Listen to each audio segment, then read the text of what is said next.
咁跟住咧我頭先講過啦，因為我咧就教文學㗎，咁所以咧就亦都有教科幻小説嘅。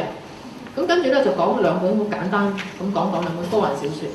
第一個咧就係1996年寫嘅。咁佢講咩就話原來喺未來嘅世界咧，好有機會咧，我哋已經咧係唔需要有真實嘅明星同歌星㗎啦，我哋咧就有一啲係虛擬嘅嗰啲擬真嘅歌星。咁呢啲擬真嘅歌星咧，佢可以做到啲乜嘢嘢咧？佢可以着住啲唔同嘅衫去表演，戴住啲唔同嘅首飾，甚至咧佢用嘅產品咧，全部都可以係贊助商俾佢嘅，但係唔話俾人聽，佢收咗錢嘅。因為喺未來嘅世界咧，就唔知點解佢會咁樣想像啦。William Gibson 嗰個作者咧，佢就話喺未來嘅世界咧，因為嗰啲廣告咧實在太過欺騙成分高啊，好似我哋啲發水樓咁咧，即係水分太高啦。咁樣咧，政府咧就係完全唔準再賣廣告。喺一個唔準賣廣告嘅時候，你要賣你嘅貨品，你要點做咧？就要做一啲虛擬嘅歌星、明星出嚟，等佢一日咧就着住你嘅嘢，用住你嘅嘢，或者你係有間餐廳嘅話咧，就食你間餐廳嘅嘢。咁樣咧係去幫你自己咧係建立一個品牌出嚟嘅。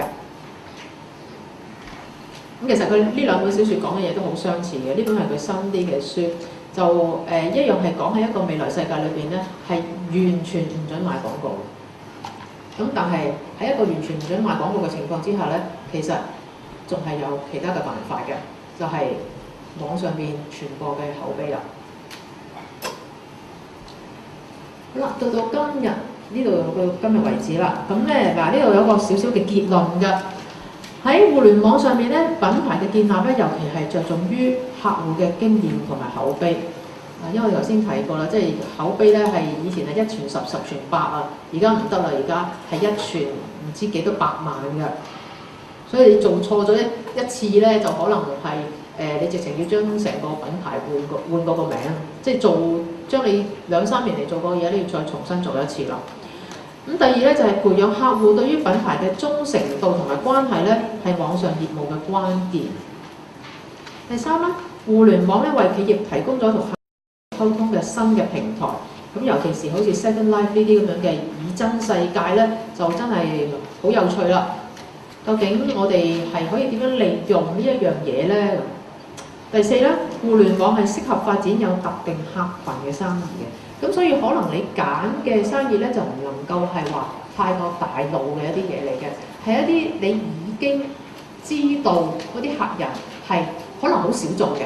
以前我就覺得咧，小眾客人嘅生意咧係唔好做嘅，因為你唔知點樣可以去揾到嗰啲人翻嚟。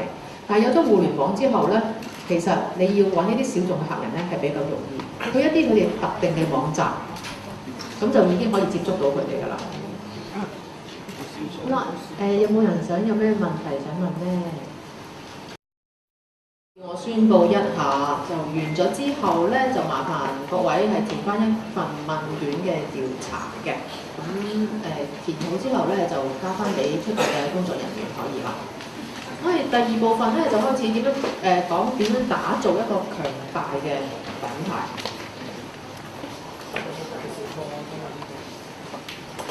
咁打造一個強大嘅品牌咧，係一個好複雜嘅工作嚟嘅。